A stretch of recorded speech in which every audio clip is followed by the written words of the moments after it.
Alba, thank you for meeting us in Florida, where we are right now. Well, Florida is your home, isn't it? We're actually in Orlando right now. Yes. Yeah. I live in Miami. Miami. I've not been there for years. Well, But, I'll have to come down sometime to go to Miami. That's right. But hasn't this just been an amazing day? Is it? It's not even a day, is it? This has been like a month in one day. Oh, yeah, right.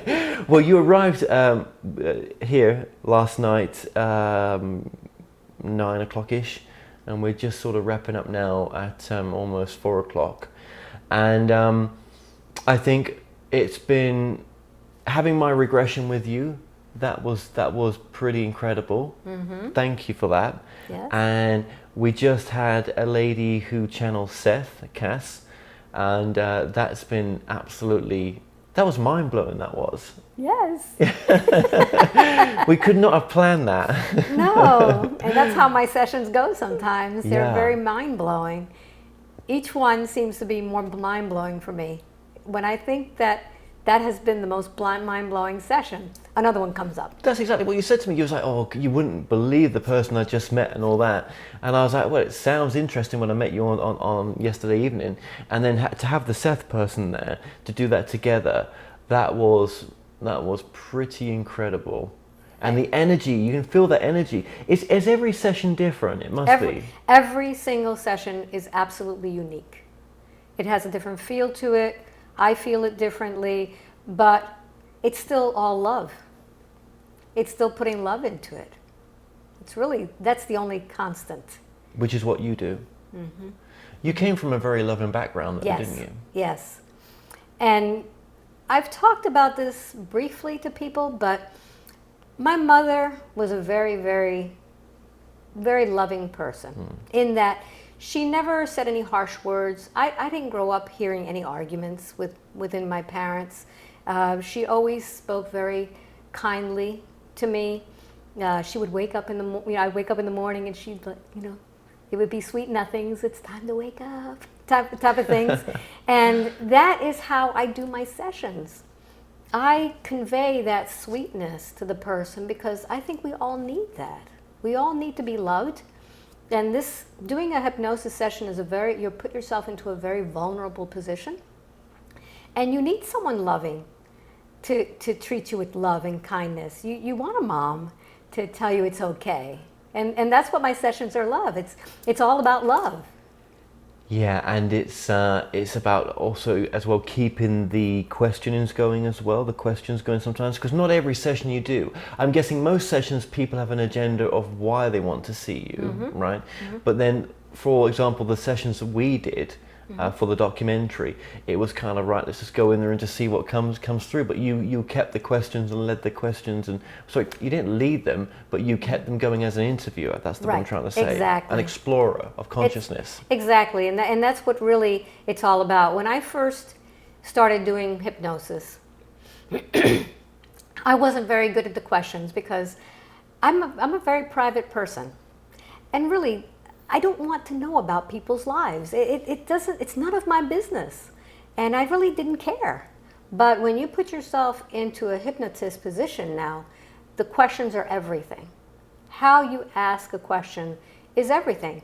So again, I take back from my parents, where my father was a storyteller. He loved to tell stories.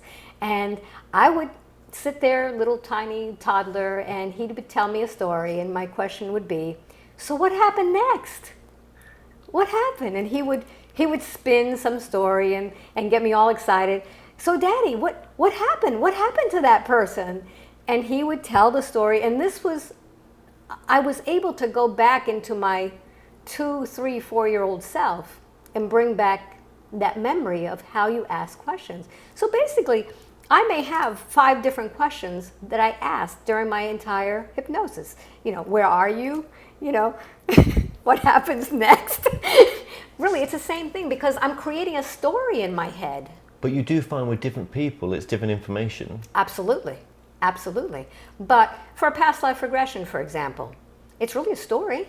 It's a person's story. It starts at the beginning, what happens next, and then they die. And then what happens? What happened next? And then they're in the spirit world. So then what happened? So the whole thing is really a story. But do you find as well that the more that you dig into this onion layer, let's call it that, where Yes. you just layers after layer, that it just goes deeper and deeper? Yes. And that's where my intuition connects. And when I first started this, I didn't connect. Well, you didn't. No, I didn't. I was just trying to think through my conscious mind. That was really, what question should I ask? Well, once it kicks in, once you're in the story yourself, you're part of the story. And that's what I do when I do a regression. And I don't call them regressions, it's a hypnosis session because they're not all regressions. When you put somebody in hypnosis, I put myself into my own state of trance.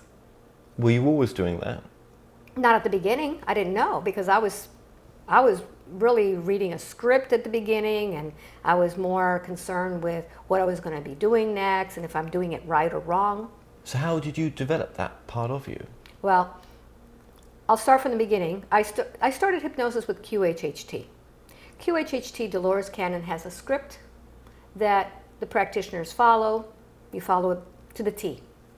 And that script takes you through the different scenarios of a person's life. But what happened to me was that I was watching another hypnotherapist from Colombia doing it his style. And it was very freestyle.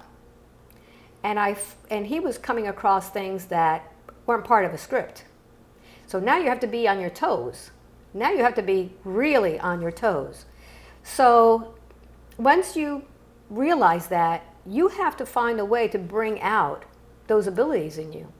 And the way I did it is I just hypnotized myself. Put myself into hypnosis with it and allow myself to bring out the same information that my client is bringing out, connecting with your intuition and wisdom. So I was being led down the path. So when you're giving your sessions now, you're channeling? Yeah. And that's why in all of my sessions at the end I interview my client. And the reason I do that is I want people to see the difference. This is Alba channeling, this is Alba normal, you know?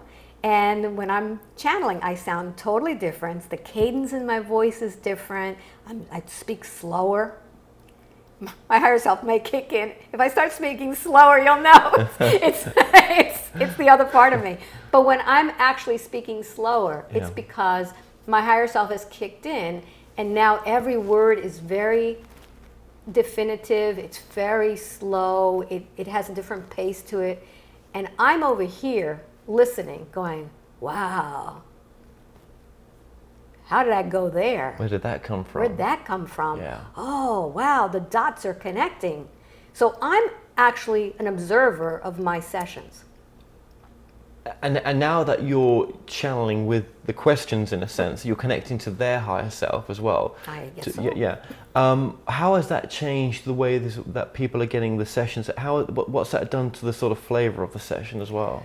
The sessions are getting so deep, so convoluted, because as I dive deeper and take really fast turns, it's almost like a race car driver as it's going down the, you're turning in places where people don't expect to be turning, and whoa, something happens. I don't know why they're driving my instrument so fast, but that's what's happening. I have sessions now where I'm just zipping through stuff, jumping into different timelines and jumping into different lives from one moment to the next because there's something there that has to be found. So that's what's happening. They're getting more convoluted. A lot more stuff is coming out very quickly. And I'm guessing then that which you are comfortable with now, like as you say, multidimensional aspects coming through and all this kind of stuff. Yeah. A couple of years ago, that may have been a bit more of an uncomfortable position to be there. It wasn't so much uncomfortable, it was just not knowing how to do it. It's like not knowing how to operate your car, but then after a while you just know where everything is and you don't even think about it anymore. But you have been doing this for four and a half years, Yes. 5 years in end of this year? No, this is 4.5 years. I started in I actually got my certification January of 2014, and I was like a racehorse. I just came out of the stalls running at full speed. I had my website done, but while I was still doing my class online, I was doing the website and listening to the class at the same time. And that class was that was Dolores Cannon's first initial class. Yeah. So the next class that you took with another practitioner, or who was that with? What I did is I was following Aurelio Mejia, and what I did is I went to Colombia and I spent 11 days with him, just following him, just like an apprentice would do, just listening, taking notes, just seeing how he was doing. But what I realized is that since I had been practicing for so long already, I was already doing this stuff. I was just getting confirmation of what I was doing, that it was right. And I was giving myself, as Bashar would say, a permission slip to go out there and do it. So then I went to hypnotherapy school, and I became certified hypnotherapist. Where was that? This was, the school actually is out of Tampa, and it's a Florida Institute of it's an interpersonal school. So what's the difference between that and the Dolores Cannon method? Dolores Cannon is hypnosis. It's past life regression. Hypnotherapy is therapy. And this is the stuff that people don't see online. I am actually doing therapy on the person. I'm actually working with their inner child. I'm working on phobias. I'm working on addictions, smoking, things like that. Dolores Cannon's method, if you have a smoking issue, you would ask of the higher self to take care of it, okay? Everything in QHHT is have the higher self take care of it. The higher self is you, okay? So you're really taking care of it yourself. That's what the higher self is. In hypnotherapy, we are doing techniques to change the way you perceive things, to change the way you feel about things. It's just changing. It's giving suggestions. So it's different. But isn't QHHT where it's going to the somnambulistic state? Somnambulistic state. Not everybody goes. Somnambulistic state is a state that you and I witnessed today. It is when someone goes into hypnosis and doesn't remember. That was witnessed with the lady which channels Seth, yes, Cass. Yes. So she didn't have a clue, did she? She didn't have a clue, no. Which is boring to me because then I can't talk to them about it later. I like them to remember the sessions. And people do most of the times remember their sessions. They may not remember every single detail, but they remember because... It's rare, that is. It's rare now. Dolores Cannon said she would put people in that state, but I have a feeling that maybe when she was doing it at the beginning, people weren't into so much technology now. We're able right now to pay attention to 5 different things at one time. We're able to multitask a lot more than we did before. So I don't know, maybe we're changing as human beings and we don't, you can go somnambulistic, but it's not necessary. You don't need to go deep in hypnosis. You can have a hypnosis session right here with your eyes open and it would be the same thing. So with the hypnotherapy then, what's that enables you to do with the sessions then? Well, many people cannot go to past lives because they have issues now. They have issues with their parents. They have issues with somebody perhaps not doing nice things to them. They have resentments. They have guilt. They're carrying around all of these burdens.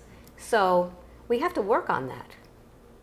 We have to work on these issues, and that's where it comes into taking care of this.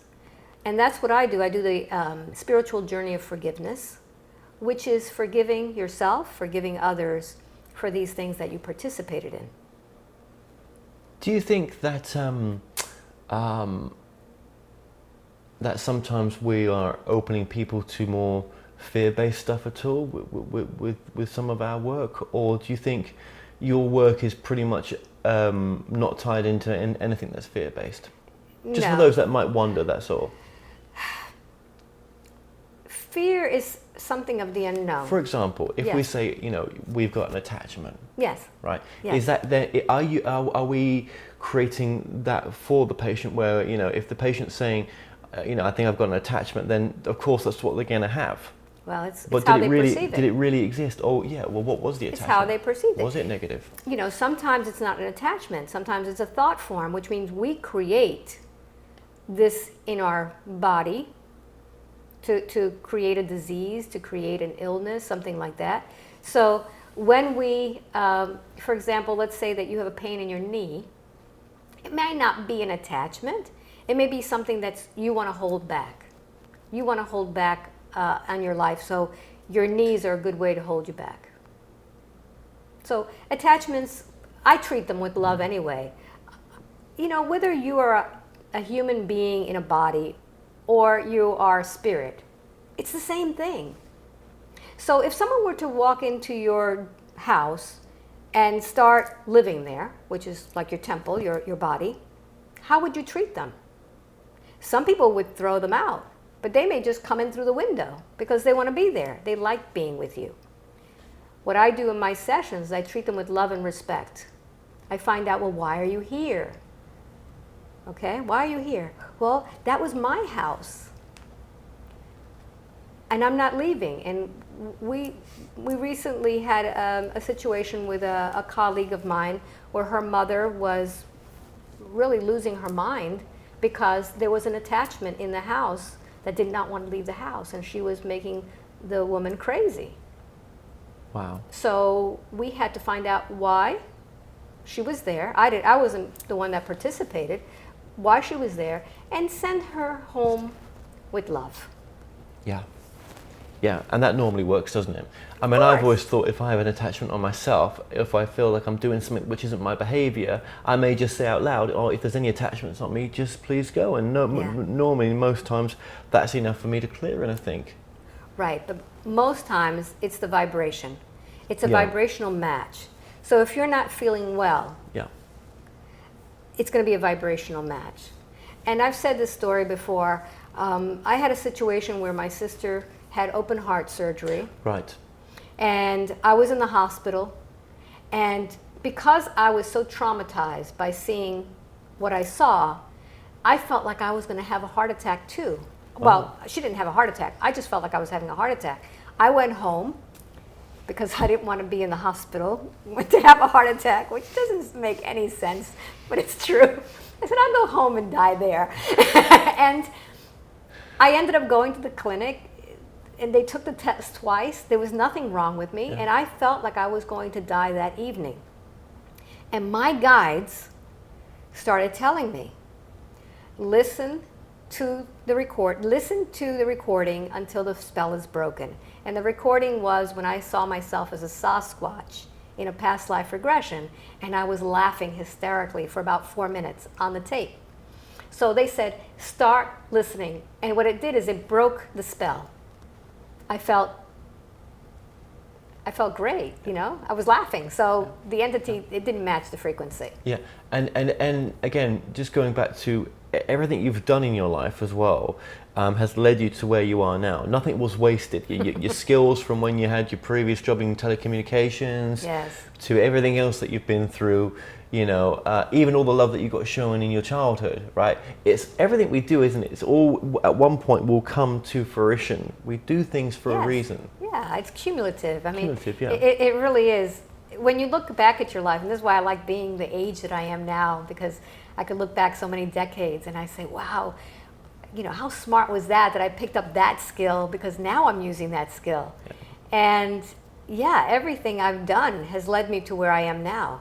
And you know, today we had a coincidence where, you know, I was reading a book 30 years ago, which I never would have imagined that I would be part of something from that book, you know. And I know that it's going to continue. I just know it. You know, when now that I'm creating, I'm manifesting so many things so quickly, and it's so much fun. Yeah. I see that the moment I have an idea out there, it's running. I've given the universe that direction. Well, what we're talking about here is the fact that, you know, the day before you came here, I had an interview with a lady who's channeling Seth, and she couldn't bring Seth through unless she was under regression, because that's how it's always been. Mm-hmm. And you know, how crazy that you're here the next day, and I'm like, I've got just the person for you to do this. She's time served. She's done so many clients, you know, put them into a regressive state and brought through wonderful information, and that's exactly what happened. Yes. I mean, granted, I've not seen too many go down that deep. That was pretty deep. Yeah. Only a few on my path of filming the documentary I've ever seen, so it was just a wonderful experience. And you must see that coincidences and the alignment in life happening all the time. It's so beautiful. Does it ever? It's so beautiful. Does it ever sort of, you know, worry you that you've never found the definitive truth in all the people that you've regressed, and it's just, you know, It doesn't matter always to changing? me. It doesn't matter to me. It really doesn't. That's the beauty of it. I realize that there's so many truths out there. There's so many truths. And so one of the things that I feel very proud of is that I don't tell people what to think. I'm just putting it out there. And they will find little pearls, little gems in each one. But it's their discernment whether that's their truth or not. I have had sessions where I don't agree at all with what the client is saying. It's not my belief system, but I'm not going to be there telling them no. I go along with it. I see comments. Some people say, wow, this is the greatest thing since sliced bread. Some people say, it's a little shady. That's not up to me. I'm just presenting information. Yeah. I'm there to help my client. Do you think there are such things as past lives? I think that we are living everything right now. Yeah. That's really... That's more my belief as well. Yeah, and I do this with my clients when I try to explain to them. I show them a notebook. Mm-hmm. Every page on that notebook is a life. Every page is a moment in a life. You can go backwards or forwards in that notebook, but it's one notebook. It's happening now. Yeah. So when you see that, it's like, oh yeah, now I get it. So when I tell people, I want you to go back to this, it's almost like flipping pages. Oh yeah, there I am, but it's still, you have the notebook right there. It's still now. Yeah. I've come to learn that through your work, that when, and other people's work in this field as well, that when I channel as well, it's going to the same space as where you're taking the clients for the regression and hypnotherapy work. Yeah. And where I'm going. And where you're going. Yeah, I don't know where this stuff is coming from. It's flowing through me. Not many, again, I'll say not many practitioners are doing it quite the same as that. I feel it's the same process when I've made this documentary of how, the questions just seem to flow, and I'm like, well, just keep going with it, don't fight it. And we know when we're getting in the picture sometimes because, they tend to, stop, the question stops sometimes when we're struggling, and then we get back into that space. But let me ask you then, what is the difference between where you take your clients and that which somewhere someone's channeling? I don't know. I don't know where they're going. Yeah. I'm going into a space of I feel like I'm riding a current, is what I feel. That's what I feel. I'm feeling like I'm riding a current with them. Does that make sense? Yes. So when I start asking questions, sometimes the questions will come out so fast because the information is being fed to me so quickly. And some people like, why are you interrupting? It's because it's coming out. I can't put the brakes on. It's flowing too fast. Yeah. It's there.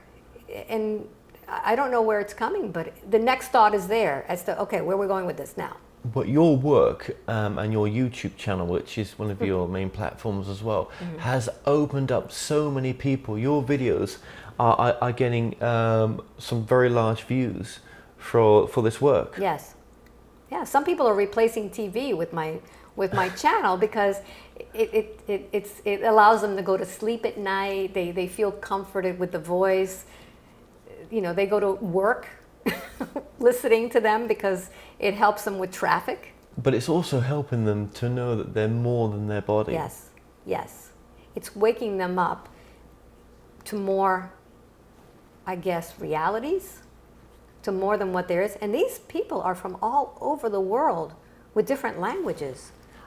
I've had to look up countries that I didn't know existed, that people are watching me in, and it's humbling. Well, what about when your people that you're bringing down start speaking a different language as well? Yes, I've had 3 of those already, where they speak a different language, not our language. We're talking light language, and yeah, that's fascinating. So when someone's viewing your videos on your YouTube channel, they're not actually seeing really the full work that you're doing.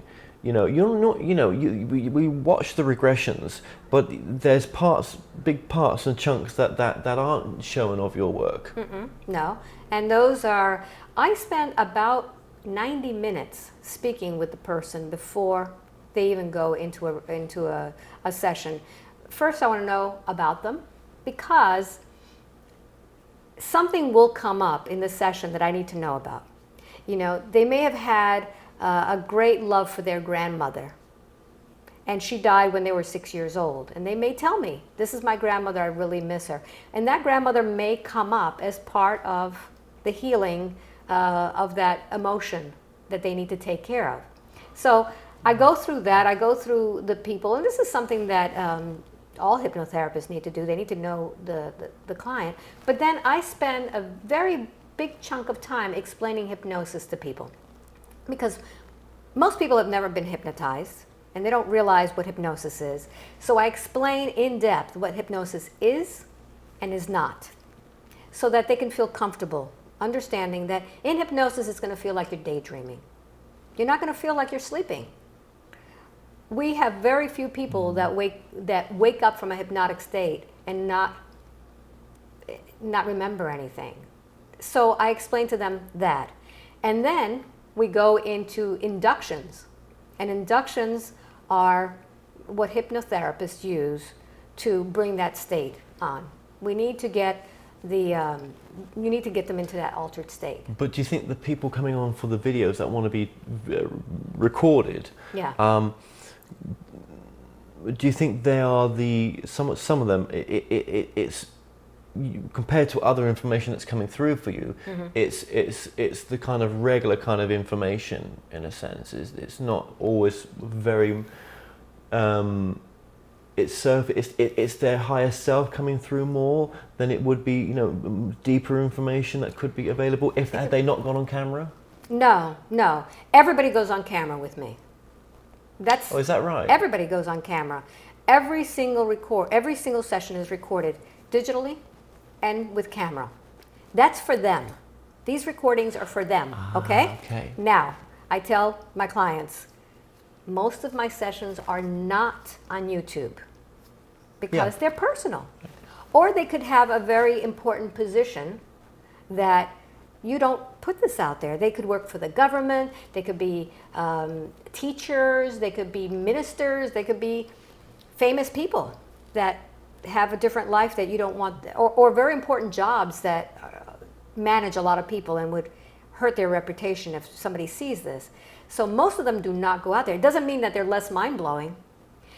So during the session, if this person would be willing, to do this, I kind of know which ones are going to be shown. And then I will ask them, is this something that you want to share? Right. And only then will I share it. But most of them have personal information. If they're naming names, if they're doing therapy work with their parents or grandparents or husbands or children, no, they're not going to be shown. Those do not go out there. And they may come in saying, oh, I have a lot of information to give the world, but they have to work on issues with their own family. When you see people as well sort of cloning your work, putting their regressions online,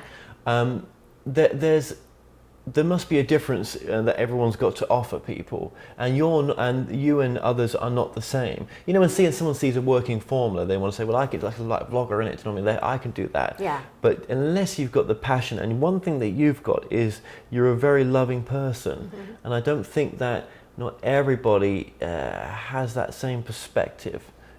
We attract our tribe, would you say? Exactly. exactly. I am attracting the people that resonate with me.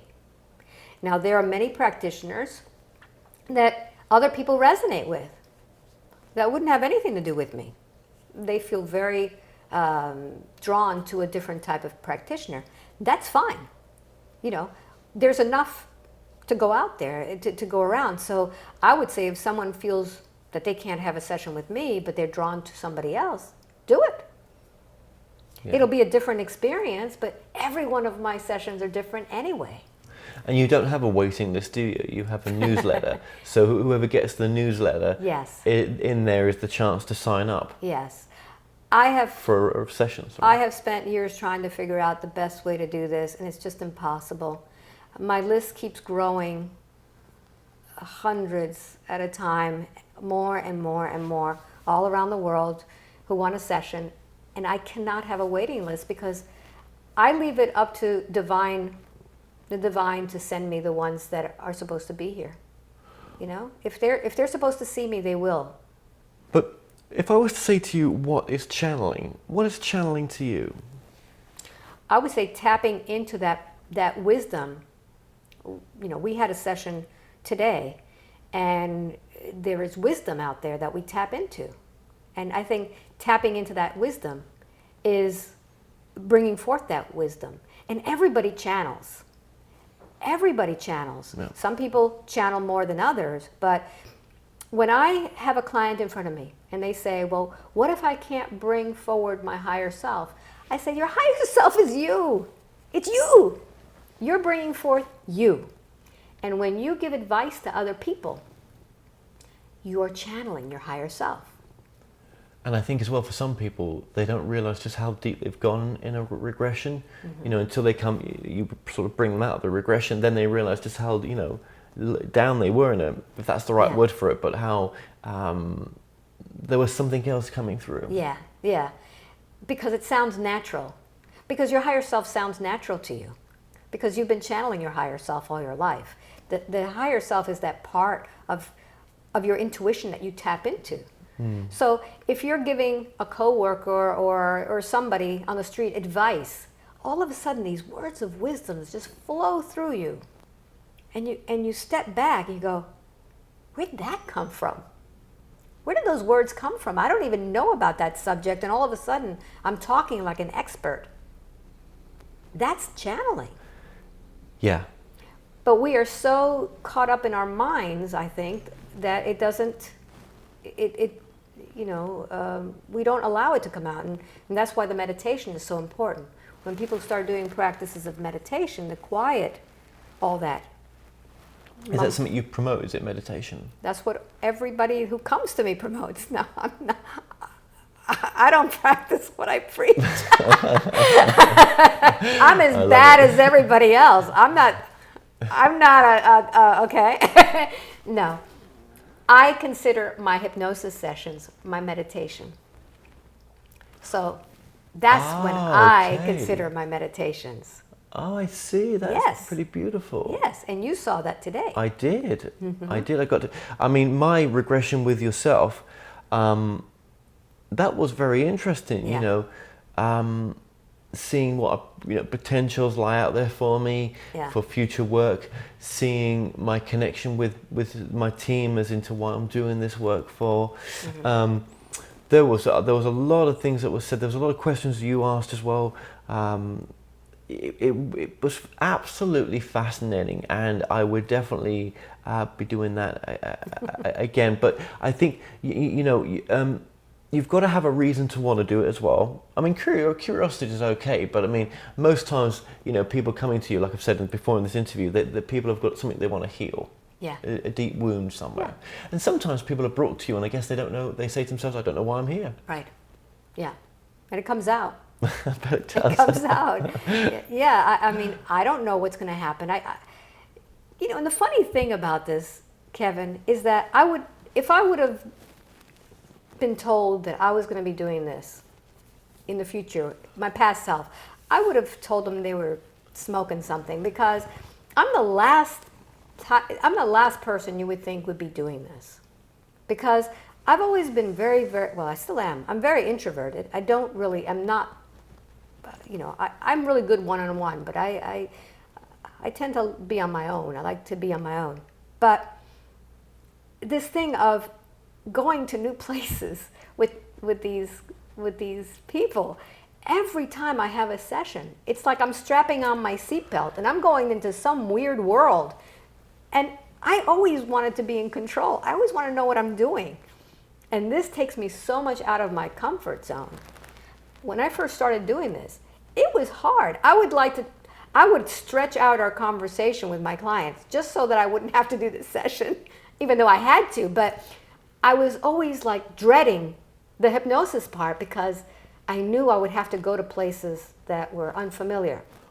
What happened to you though in going into places that you wasn't comfortable with, or ideas that were kind of rocking your foundation? It has exploded me. I bet most things you're okay with listening to now as well. It's like, oh yeah, you're from another planet and everything else. Oh, that's fine. It really has made me so comfortable with all new concepts. Like nothing rocks me anymore. It's like, oh yeah. But why do you think with your work that you've got clients coming to you that are going off world and other dimensional realities, then compared to someone like Dr. Brian Weiss, who wouldn't have any of that coming to him? It's his belief system. He's blocking those type of people that would want to have a planet, life on another planet. Yeah. Right. When I first started this work, I was very uncomfortable with ETs. Dolores Cannon loved ET work. That was her thing. I told my guides, please, no ET stuff. That's not my thing. Do not send me any ET stuff. And for a while, I had nobody who had ET background. And then one day, Kevin, I was working with a client and I was asking, she was hearing buzzing in her ears. And she says, what's all that noise? And so I asked, what's the noise all about? And she goes, well, we're working on her on the spaceship. And I went, what? What? Yeah, we're working on her. Yeah, but I see her right here. What do you mean by that? No, we're working on her, etheric body on the spaceship. This is a different body. And I'm thinking, a spaceship? Wait a minute now. You're not supposed to be sending me ET stuff. But when she left, I went, that's not bad. That wasn't bad. Okay, send me more. I can handle that. So you put the call in? Yes. Yeah. Then more stuff started coming in. Yeah. But, I realized that's not my specialty. But you still do it? I still do it, but I don't allow them to cross the line with certain ETs. Remember, my work is to be loving, promote love and kindness. Oh, and if you're going to get something quite negative coming through, that's not my thing. Send them to someone who's a specialist on that. How do you deal with that when they do come through as quite negative? You get very creative. Yeah, right. You get very creative, but you have to always keep centered because they are going to want to rock you out of your comfort zone and make you go down to their level. Didn't Dolores always have information that just blew her socks, I think, sometimes? Yeah. I think it did. I'm sure she did. Yes. Yeah. And I have stuff that blows her socks too. Well, what makes a good subject to take down? Because I've discovered that channelers are quite good to take down as well. Absolutely. They go very quick. People who know how to meditate are really good. Because really, I don't have to do much work. Hypnosis is all self-hypnosis. A hypnotist doesn't hypnotize you. It just takes you to where you hypnotize yourself. But what if someone needs healing on in their body, that they've got some sort of because that's what Dolores' work did as well. Yes. It was about healing with the quantum healing. Yes. So someone's not very well or whatever issues they've got, be it something life-threatening maybe. Mm-hmm. Are you able to help those kind of patients? Remember, clients? All hypnosis is self-hypnosis. You are your higher self. You are healing yourself. So it's all on you. Well, So I'm directing the show, but you are doing the work. So for example, let's say that you told me, I've got, I'm just going to use your knee. I've got some torn ligaments, or I have a scar on my knee that's giving me trouble. Okay, well, let's take a look at that knee. You tell me what's in that knee. Well, I see a lot of scarring. I make you go into your knee and see it through your knee. What color is it? Well, it looks inflamed. It looks purplish. Okay, so what does a healed knee look like? Let's Well, see. it should look pink or Yeah. whatever color. I see you All get me right. to do that. So you put that pink in there. Amazing. You put it. So I'm just suggesting that you take care of your own body. Or I will say, we're going to be putting pink in there. It's you healing yourself. I'm just directing. Yeah. Yeah, and it was surprising what what Kaz said today what Seth said through Kaz when it came to diseases. Yes. That it's all curable, and we create that kind of reality for us, don't we? That's right. But then while someone say, what have I created, a life-threatening, cancer illness, it's not easy when you're going through the crap. No, it's not. And we've all got family members who aren't, very well as well. I mean, Right. I know you Yes. have, and I'm sure I'm going to have my fair share at some point. But it's the way you perceive it too. We also received information today that we're here to just experience, to learn, okay? And what we as a human look as a tragedy is really a growth opportunity. And sometimes we have to go through experiences to grow. I myself went through horrific stuff in my life. Now I could look back at that life and say, thank you for that, because that allowed me to grow. Now I could look at another person who's going through the same situation and can empathize with them. What about if it's for our team's growth as well? If we have a team that's working on the other side and they're never going to incarnate, do you think it's their growth to experience what we go through as well, because they'll never get to have a human experience? Right.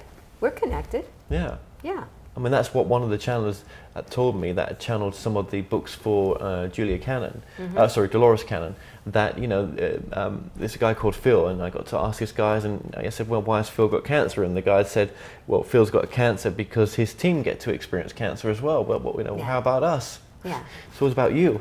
Right. So when you're going through depression, maybe, you're sharing that? Yeah. Yeah. Doesn't seem so bad then, does it?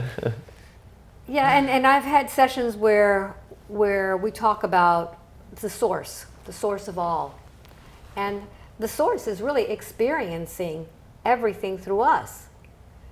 So as parts of source, of parts of what we want to call God, you are God, I am God, we're all drops of water in the body of God, so whatever we experience really goes to the collective. It's all part of it.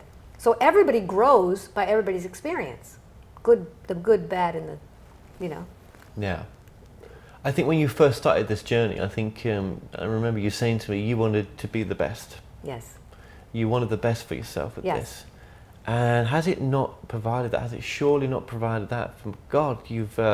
It's incredible what you've done in a Yeah. short amount of time. It really is. Yeah. And I've met people who say, Alba Weinman, I love her for what she Yeah. does. Yeah. You've touched the lives of a lot of people, and one thing we touched on my session today was, well, you asked me how many lives have I touched, and I knew in the background I felt like, oh, not that, you know what I mean? Get her to ask another one, right? I don't want to answer that. Yeah. But then what came through me was, well, think of it when you think of the multidimensional reality and all the other universes that you're in and out of, Yeah. and you're helping all those people there as well. Mm-hmm. So, well, but then one life is just as important as the masses, isn't it? Every life is Yeah. important. And that when you do work like this and you are talking to the person's soul, you can't see people the same way.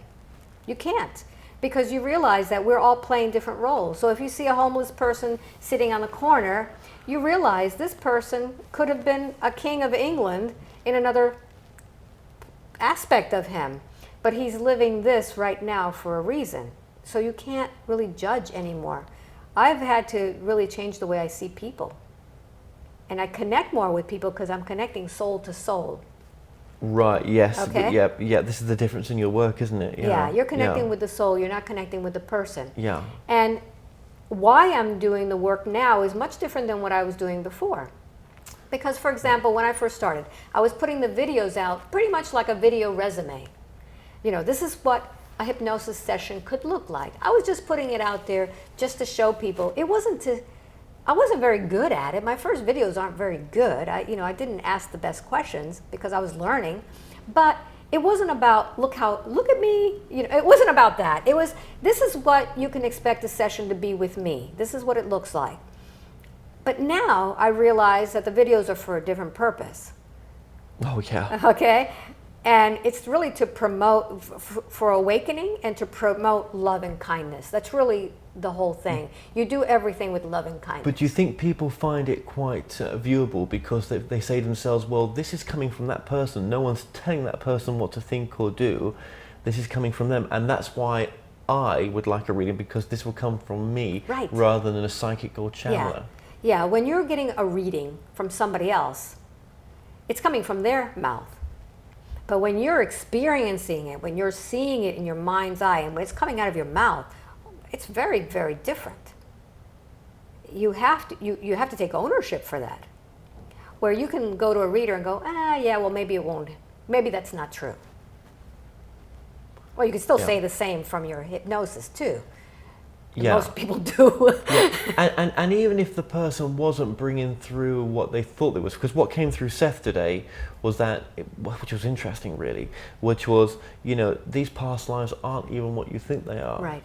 You know, and that, but they are helpful though, aren't they? I mean, if you've got I mean, I know a past life regressionist called William Schaefer, and he channels your past lives. And if something like that's going to help you to understand a pattern you've got, then that's got to be great, isn't it? That's fine. What we were told today was that we're not even at the level to understand. Yeah. So we are only given what we can understand. We're only given what we can understand. We haven't moved past. We're really so primitive right now. That's the feeling I got when you put me under regression. The feeling that was coming through me as it was talking was, right. You know, we'll give you a little bit, just and then that's it. Go on, off you go. Exactly. Not in a nasty way, but just in a way like it really isn't what you think it is. Right. So for a silly example, imagine us now going back to the Middle Ages. Okay, and we have the ideas of how we live now. We know we can fly airplanes. We can go to other planets. We can use our cell phone and connect with everything. We can flick something and there's fire. You know, and they would look at us like gods. They can't. Yeah, we would be gods, because how is this? You know, what knowledge do these people have? Well, these beings or entities that are coming through people are looking at us like we're toddlers. Yeah. We can't even talk to us in a language that they can talk to us with, because first of all, our language is so limited, and our ability to understand and comprehend, we're not there yet. No, and again, with a past life regression or a near-death experience, are they going to the same space, do you think? I think so. That's where people want to go when they say, I want to go home. You get a lot of people who say, I don't want to be here on earth, I want to go home. And I think that's the space where they remember. It's that space of love, of knowing, of, you know, just calm, it's just a nice feeling. Yeah. And have you had any clients that have not surprised you, but have been resistive to the work sometime as well? Even though I seem to go down quite easy, Cass went down today, but there is resistance with some people. Oh yeah. If you cannot be hypnotized, it's usually because there's some fear, some resistance there. There are people who cannot relinquish control. Right. That's really all it is. But what's the difference between someone saying, I can't meditate? It's the same kind of space, isn't it, in a way? It is. They're not allowing themselves to let go. What's going to happen if I drift into this? There's a fear there. So yeah, or the person is just not ready for the information either. And I've said this, probably said this in the interview already, but you know, this is, like I say, just an easier way in for people. Yes. Sometimes, you know, if I was to mention channeling to people, they'll be just like, oh, what's that? You mentioned past life regression or near-death experience. They're like, oh yeah, I get that. Yes. Yeah. But channeling, you know, I just recently started telling people that I channel because, you know, it's like I can't stay in the closet anymore. They're witnessing it. These words are just not mine. So they come out and it's like, well, I have to explain why these words But don't it's sound still like you, though. Of course You're it just is. bringing in that greater part of your soul. Exactly. Yeah. Exactly. Yeah. More than 2%. Or maybe more than 0.5%. Who knows? Who knows? But I'll go into some sort of very poetic wording, and it just flows, and I could just feel it flowing out of me, and my gestures just start changing, and it's like, and I'm kind of in the back going like, whoa, where are you going with this? Because Yeah. I'm listening too. What I find in every single session, every single one, there's nobody who doesn't say this to me, is I can't talk to anybody about this. Oh, yeah. I don't have anybody to talk to. I'm afraid to talk to people. I'm afraid to lose my job if I tell them that I'm spiritual, that I do this, okay? And I would love to have friends that I could just talk to about this, that we can just discuss it. And there's a lot of people who are looking for friendship, looking for their soulmate, looking for others that can share this experience. Because when you're on the spiritual path, you're very empathic. So when you're with people that don't feel good, it makes you feel bad. And they want to be with people who feel good, that they feel safe with. So when they're with me, they feel very safe. You know, they could talk with me about it. I'm not going to make fun of them. You know, it's, you know, I feel very comfortable talking about whatever topic. So I want to be able to bring these people together. That is my dream, to have gatherings of people that can just resonate. And they're my tribe. Yeah, and They're my tribe. That could turn into something else, couldn't it? What we're Yes. describing right now. You're up That's for. what I'm looking for. I am looking for a way to satisfy all of these people's needs, to get together and just talk. Not a conference. Because in a conference, you're basically sitting and listening to somebody else's experience. Yeah. I want a gathering where they can talk to each other about their experiences. Yeah. Yeah. So it's a very different concept. And I know where they are. I have a huge mailing list. I know where you all are, you know? And so I want to be able to bring them together and say, hey, listen, I'm going to the UK. Let's bring everybody together. You find me a place. I'll be there and I'll bring my tribe. You take care of the... So that's what I'm looking for. That's my dream. That's what's pulling me Well, let's now. put that out there. Do you know what I mean? To see what's... Yeah. What's you know, possible. someone who says, hey, I'm in Germany. I have this big hotel that, you know, you guys can use. All you have to do is show up and let's do something. Let's meet together. That's fine. Let's do that. And I already had somebody approach me about safaris in South Africa. So you'd think that a lot of people that are into these subjects are a bit introvert. Yes. Yeah. So it cannot be a place where normal society goes to, because people who are introverted don't want to do things that extroverts can do, or people who are comfortable. For example, I would never go to a yoga retreat because I don't do yoga. Now, if I went to a place and they say, okay, listen, all you nerds that don't know how to do no yoga, let's just stretch a little bit, you know? Okay, I'm in for that. But I'm not going to do a position where I can't even touch my toes right now. So it has to be a safe feeling where people go and they say, I've never done this before. I've never meditated. So I'm not going to go to a meditation retreat because I'm going to feel foolish. Well, that would come to... You see what I mean? Yeah, but that's kind of saying as well that a lot more people are waking up. Whatever waking up is, I mean, maybe Yes. maybe these people you're talking about are the people that Yes, waking up's one way They're of saying waking it. up. Yeah, but just remembering who they are. Remembering. So what I want to do is bring gatherings of people where we can teach them, we can ease them in even more by having others that are at the same level. Not where there's experts.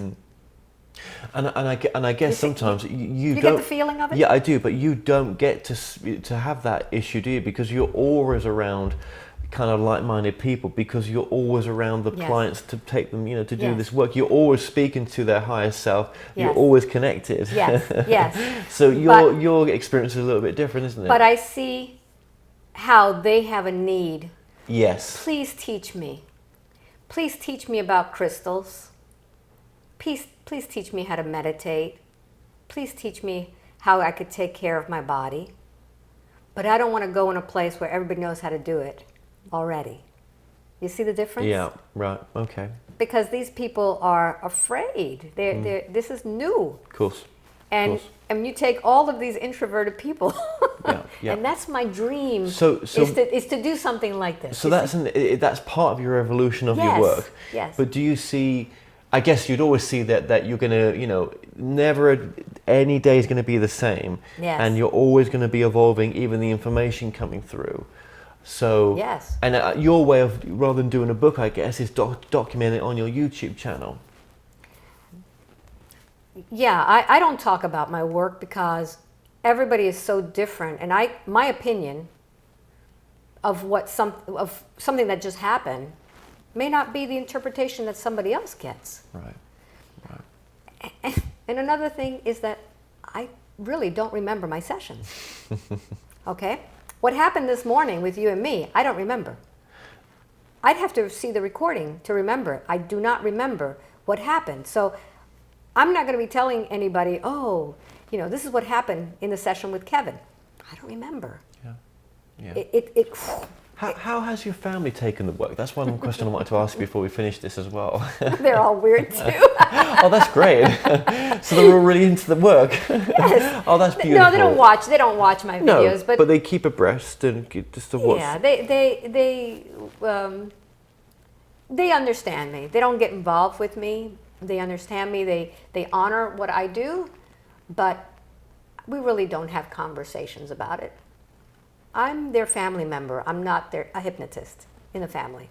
When we get together, we talk about family things. Yeah, of course. Yeah, I just wondered if, just what that must be of interest to some people in the family. But I'm sure it's helping in some way. I'm sure it is. Usually, the people in your own family don't appreciate it because they see you as a family member. Yes. And then they appreciate for what you bring into your family, not what you take out to the world. It's different.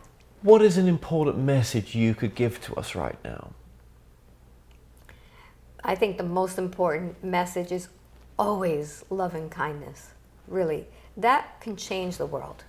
When you treat people with love, when you are of service to people, it makes such a difference.